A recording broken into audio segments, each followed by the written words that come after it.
Bonjour à tous, mon invité aujourd'hui est un homme d'expérience, il est commandant de police et ancien du RAID. Mon commandant, bonjour. Bonjour. Alors, Philippe Devrette, vous avez une expérience au sein de la police et en particulier dans le maniement des armes à feu. Oui, j'ai une quarantaine d'années de police derrière moi maintenant. Et en 1989, j'ai eu la chance, parce que j'avais très envie et c'était une de mes passions, je suis devenu moniteur de tir.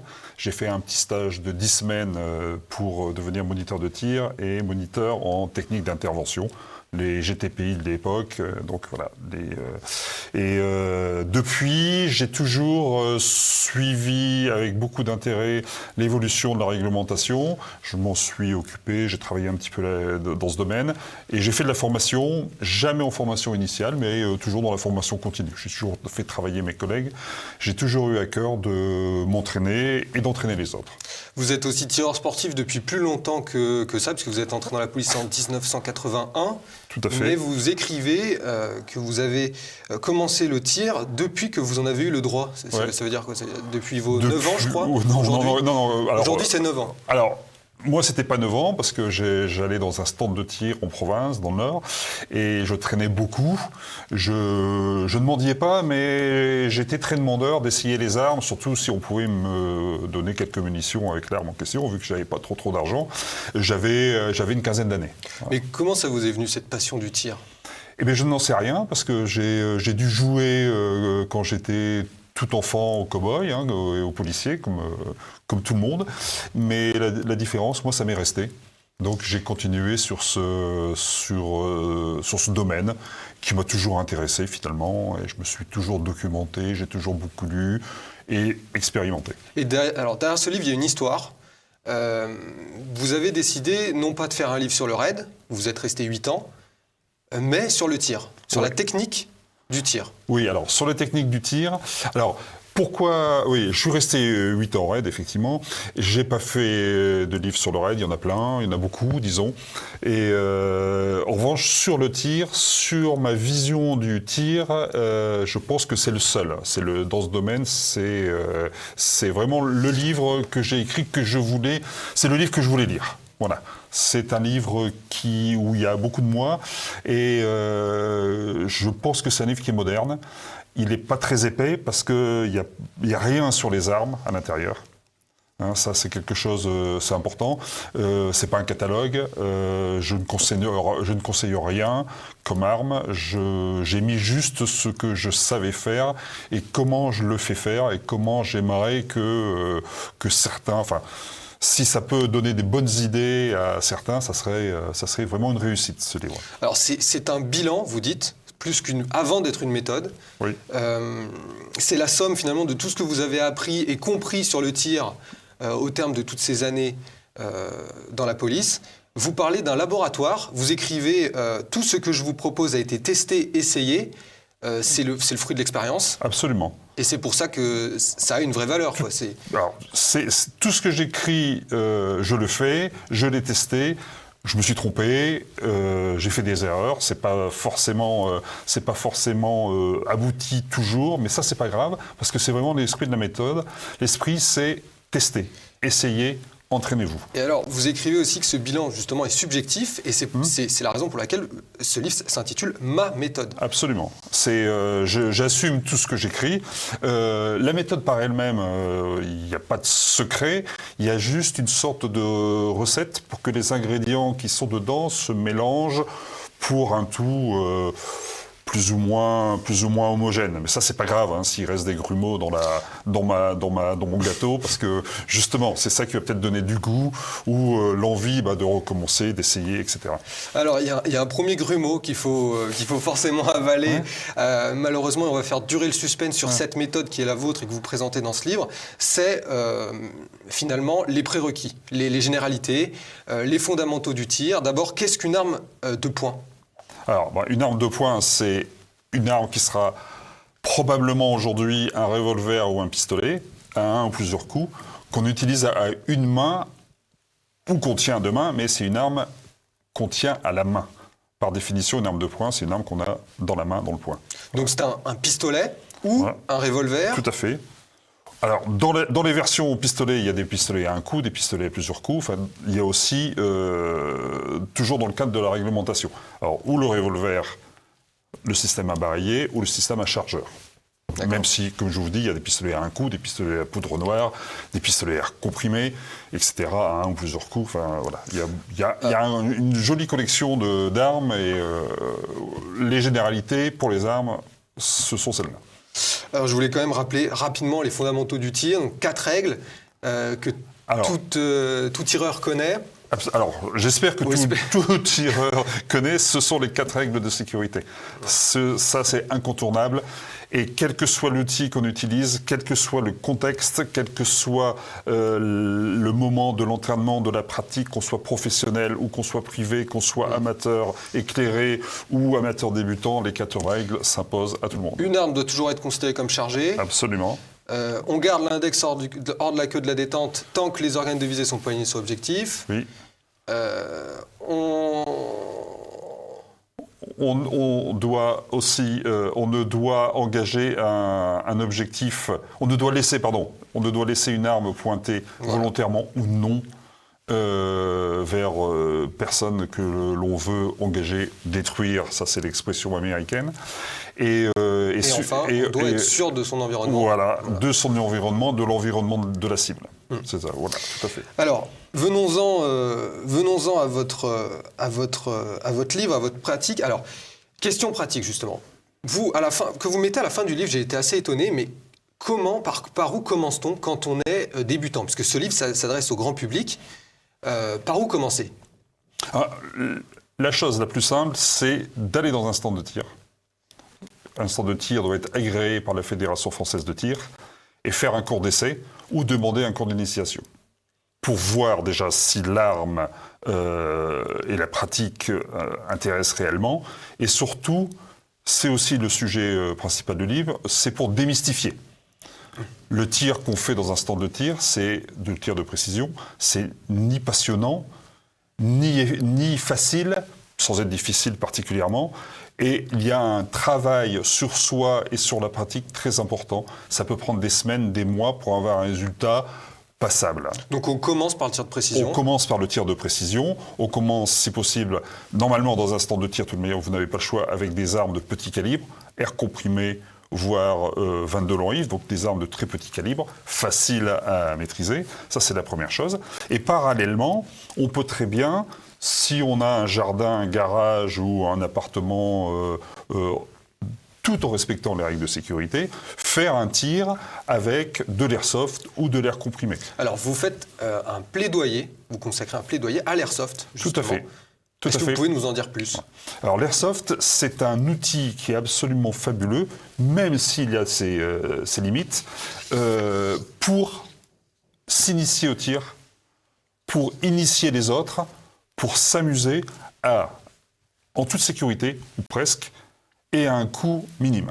Ça, c'est quelque chose auquel je tiens, parce que je pense aux particuliers qui n'a pas forcément les moyens de s'entraîner tout le temps, qui n'a pas accès facilement à un stand de tir, qui peut y aller le week-end, qui a des obligations familiales. Chez lui, s'il a une petite arme de poing, à l'airsoft en particulier, pour quelques dizaines ou quelques centaines d'euros, il peut avoir un matériel complet et commencer à faire du tir, à s'entraîner, à pratiquer, à s'amuser.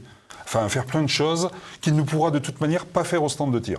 Alors, il y a de nombreuses illustrations et également des tableaux que je montre à la caméra pour justement choisir dans quel cas utiliser un airsoft, dans quel cas privilégier d'autres outils. Et c'est vraiment une approche, on dira, holistique, pour faire intellectuel, mais en tout cas cohérente, complète, tout à fait. Avec tous les outils pour des cas qui sont précis, rigoureux, choisis en fonction de l'usage et de la pratique qu'on veut en faire, de l'entraînement qu'on veut en avoir. Tout à fait. L'airsoft permet de sortir du stand de tir et de s'entraîner quand même, et il permet aussi de tester et de s'amuser. Alors je rappelle toujours, les règles de sécurité doivent être impérativement respectées, mais l'airsoft ne nécessite par exemple que le port d'une paire de lunettes.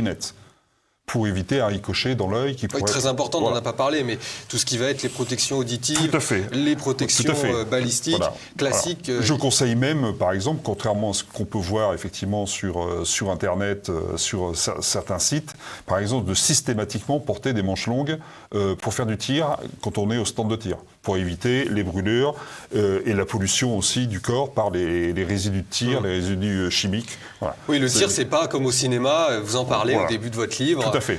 Voilà, c'est pas que des cascades, des postures abracadabrantesques. Tout à fait. Alors, ces postures, on peut les pratiquer à l'airsoft en revanche. On peut tester. C'est l'avantage de l'airsoft, c'est qu'on peut improviser sans prendre de risques. Ce que vous ne pouvez pas faire dans un stand de tir, ce que vous ne pouvez pas faire avec une arme véritable. En revanche, on peut très bien imaginer copier, on va dire, par exemple, les westerns et faire du tir, peut-être pas sur un cheval si on n'a pas les moyens, mais sur un vélo ou faire tirer un petit ballon en passant en planche à roulettes, pourquoi pas. Là, on peut s'amuser. Ludique. Ça peut être très ludique et ça peut être très instructif. Vous donnez 3 qualificatifs qui sont absents de votre titre. Ma méthode de tir à l'arme de poing, c'est vraiment sobre, mais vous vous expliquez dans votre livre et vous dites donc que votre méthode est ludique, démystifiée et économique. Tout à fait. Alors, c'est surtout pour l'airsoft. L'airsoft, c'est pas très cher. Et je crois que j'ai fait un petit comparatif de prix.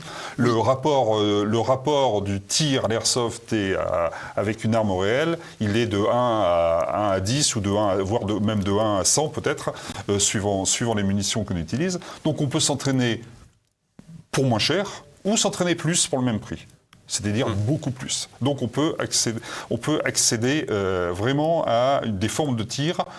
Quand je parle de tir de riposte, de tir à une main, ce qu'on appelle le tir de défense en général, à l'airsoft, c'est très facile. Il suffit d'avoir une boîte en carton, une boîte à chaussures avec un petit peu de papier dedans qui sert de cible. Et avec ça, on peut tirer assis, couché, debout. L'aspect démystification, parlez-nous-en un peu plus. Pourquoi le réalisme, ça reste l'objectif de votre méthode aussi? Tout à fait. On peut faire un tir très réaliste à condition qu'on connaisse les limites de l'airsoft. Effectivement, l'airsoft, il n'y a pas de recul. L'airsoft, à quelques mètres, la bille va tomber par terre. Je rappelle que une arme en airsoft, la puissance est limitée à 2 joules maximum. On peut même acheter, je conseille même d'avoir des armes les moins puissantes possibles pour faire le moins de dégâts possible, c'est-à-dire dans le mur, dans le vase, etc. S'il y a ou dans les vitres, les objets qui peuvent être fragiles. Ouais. Et pareil sur un ricochet qui peut revenir. Donc moins l'arme est puissante, mieux ça vaut. Et on peut aussi donc faire des tests, ce qu'on ne peut pas faire quand on est dans un stand de tir. Par exemple, je parle de films comme Matrix ou comme Hit, par exemple. On connaît tous le film, où le héros, et c'est super bien, moi j'aime beaucoup, je me laisse aller au jeu. Sans être dupe, le héros qui court dans la rue sur plusieurs centaines de mètres avec une arme, qui n'est pas essoufflé quand il arrive, qui vise, qui tire et qui n'est pas sourd, qui n'a pas d'acouphène quand il vient de tirer. Parce que la réalité, c'est ça. La vraie réalité. Donc on peut faire des tests, courir avec une arme de poing. Avec un airsoft, on va pouvoir courir dans son jardin, tirer sur une boîte en carton, tirer sur notre boîte en carton, et regarder le chrono ou regarder l'adversaire potentiel. La boîte en carton, on est très contraint dans un stand de tir et vous insistez sur la nécessité de s'entraîner en dehors. Tout à fait. De mettre en place des scénarios ou faire de la précision. Alors là, plus ça a l'air comprimé, parce que l'airsoft, c'est aussi la limitation de l'airsoft. C'est pas super précis. Donc un tireur sportif habitué à avoir des armes de qualité, quand il tire à l'airsoft, il est forcément déçu. Parce que la bille peut circuler bizarrement. Ça marche avec du gaz, donc quand le gaz s'épuise dans le chargeur ou dans la sparklette, la bille tombe un petit peu, mais ça ce sont les contraintes du matériel. Mais quand on les connaît, on fait avec et on sait que il ne faut pas vouloir faire une superbe précision, mais en revanche, tirer des ballons, tirer très loin, tirer vers le haut dans l'escalier, vers le bas, vers la cave, on peut essayer, on peut s'amuser, on peut jouer avec l'environnement. Jouer avec l'environnement et puis avoir les idées plus claires sur la dangerosité d'une arme, sa portée, sa manière de s'en servir. Alors, vous parliez du matériel. c'est le premier des 3 piliers de votre méthode. Le cœur de votre livre, 3 piliers, le matériel, la technique et la législation. Tout à fait. Commençons par la connaissance de l'arme. Alors la connaissance de l'arme, ça fait partie aussi, et je l'écris c'est pour moi aussi la 5e loi de la sécurité avec une arme. Connaître son arme, connaître les autres armes permet d'être plus à l'aise et moins dangereux. J'ai mis quelques petites questions. Alors, je l'ai fait exprès, dans le livre, il y a quelques petites questions, et il n'y a pas forcément les réponses dans le corps du livre. C'est-à-dire que c'est l'esprit du livre. Je pose des questions, je lève des sujets, et trouvez la solution vous-même. Hein. Il faut chercher, et voilà. Par exemple, dans quel sens tourne le barillet d'un revolver ? Oui, c'est un livre qui est destiné à la pratique, en fait. C'est-à-dire qu'il faut, pratiquer entre tout à fait. Vous avez raison, entre la lecture, la réflexion et la pratique. C'est plus pratique sans réflexion, ça ne sera pas suffisant pour moi. Le matériel, donc ce premier pilier, inclut aussi, selon vous, la manipulation, les manipulations de base de l'arme. Absolument. Le rechargement. La gestion, alors le chargement, la mise en œuvre de l'arme, la mise en sécurité de l'arme, qu'on peut faire normalement tout le temps, dans toutes les occasions, dans le noir, avec des gants, sans gants, en difficulté, en stress, sur une jambe, tout ce que vous voulez. Ça, c'est quelque chose qu'il faut faire et qu'il faut répéter. Et je reviens, pareil, de la même manière, l'airsoft va pouvoir permettre à la maison de manipuler et de réfléchir au fonctionnement de l'arme, en toute sécurité, sans être contraint par une arme véritable dans un stand de tir où il y a des tireurs de chaque côté, des tireurs sportifs qui sont là aussi pour faire leur exercice et leur pratique, qui seront peut-être dérangés de voir un individu qui manipule mal ou voilà.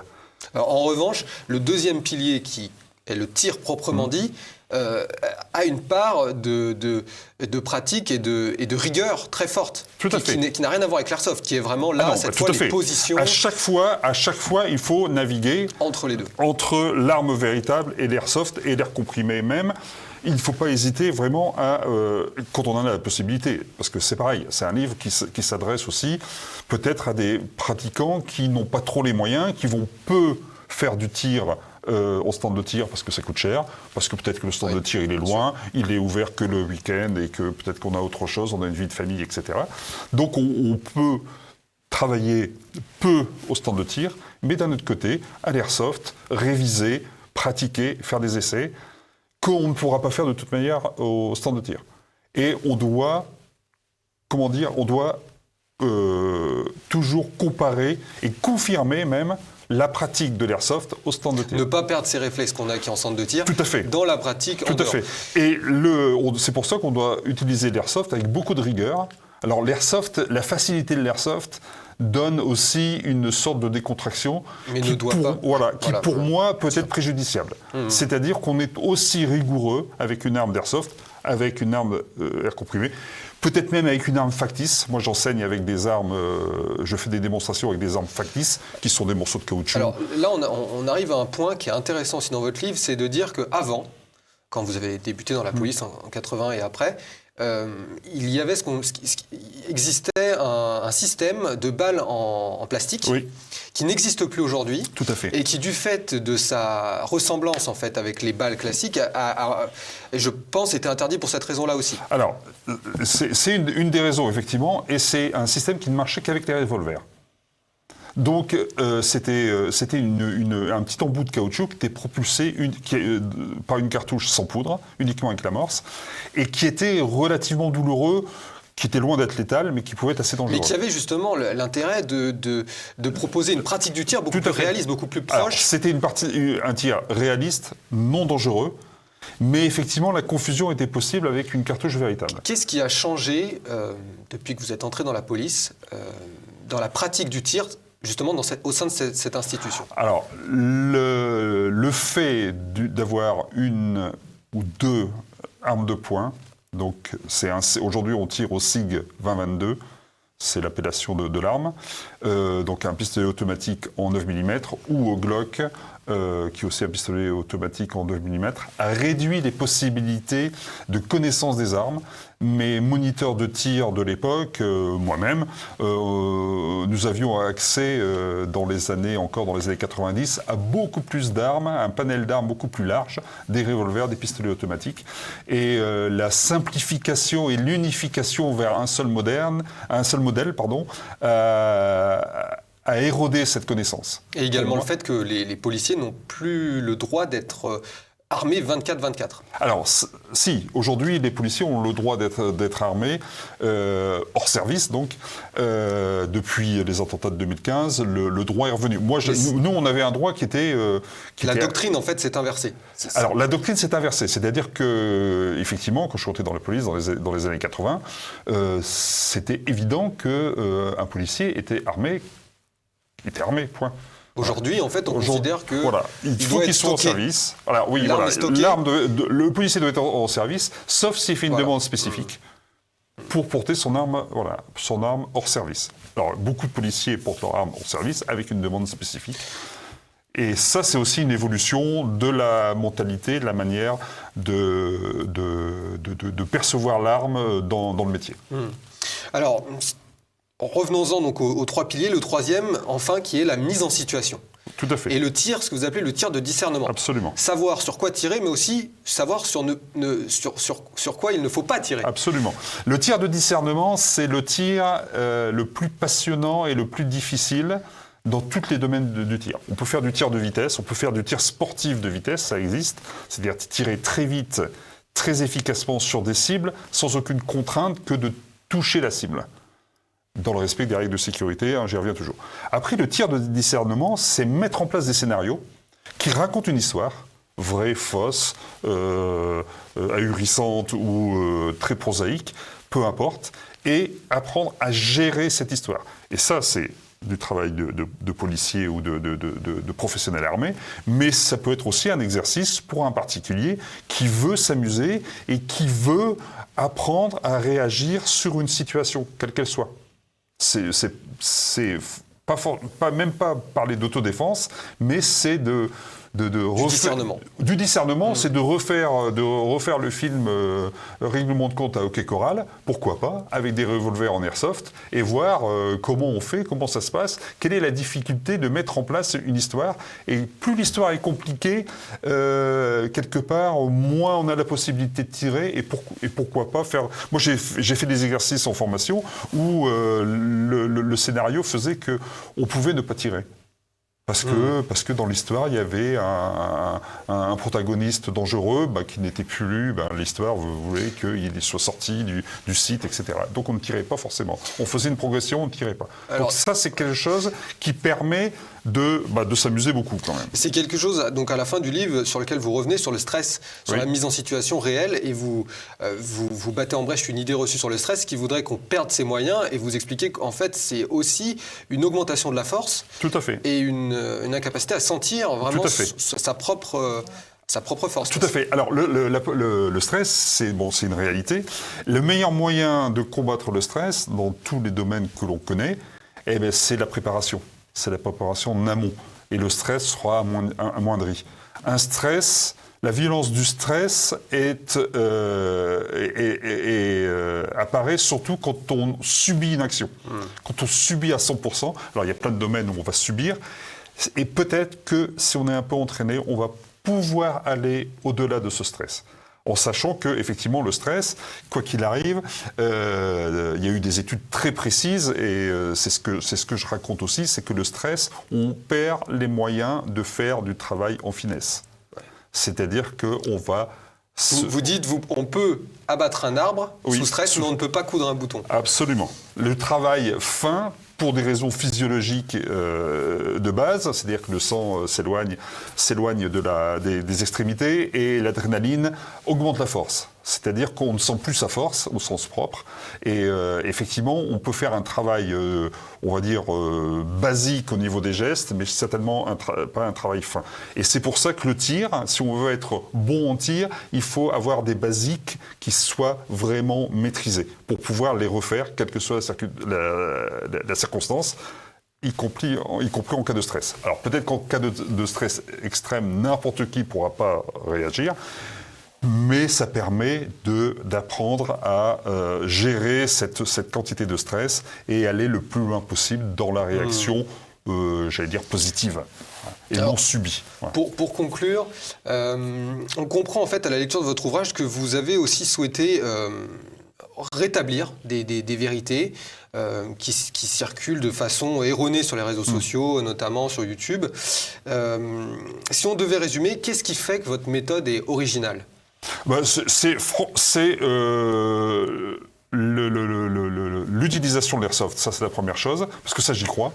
Je parle bien des limites de l'airsoft dans le livre aussi, hein. Je ne suis pas dupe, mais c'est mélanger l'entraînement à l'airsoft, l'entraînement avec armes réelles, c'est tester, beaucoup s'amuser. Le côté ludique, il faut le garder, sinon on s'ennuie, et quand on s'ennuie, on ne s'entraîne plus. C'est la même chose pour tout le monde. Et on progresse moins, ou on se bloque sur certains. Et ne pas hésiter à se remettre en cause, à ne pas croire tout ce qu'on dit, et rester surtout, alors ça j'en parle peu, enfin, je pense que ça transparaît quand même dans le livre, c'est qu'au niveau matériel, c'est pas la peine d'avoir des supports électroniques énormes, des applis, du matériel sophistiqué. Une certaine sobriété. Voilà, la sobriété, l'efficacité. Et en plus, dans ce domaine, chacun peut trouver ce qu'il y cherche. C'est-à-dire, on peut avoir juste un petit revolver de cow-boy pour s'amuser une fois de temps en temps. Ou avoir un gros matériel, ou toute une collection, etc. Enfin bon, c'est vraiment un domaine de liberté qui existe encore dans le domaine du tir, et pouvoir tester et s'amuser. Voilà, entraînez-vous, amusez-vous, et tout ira bien. Donc c'était Ma méthode de tir à l'arme, écrit par le commandant de police Philippe Devrede chez Mareuil Éditions. Merci mon commandant d'être venu. Merci à vous, merci de votre accueil. Merci.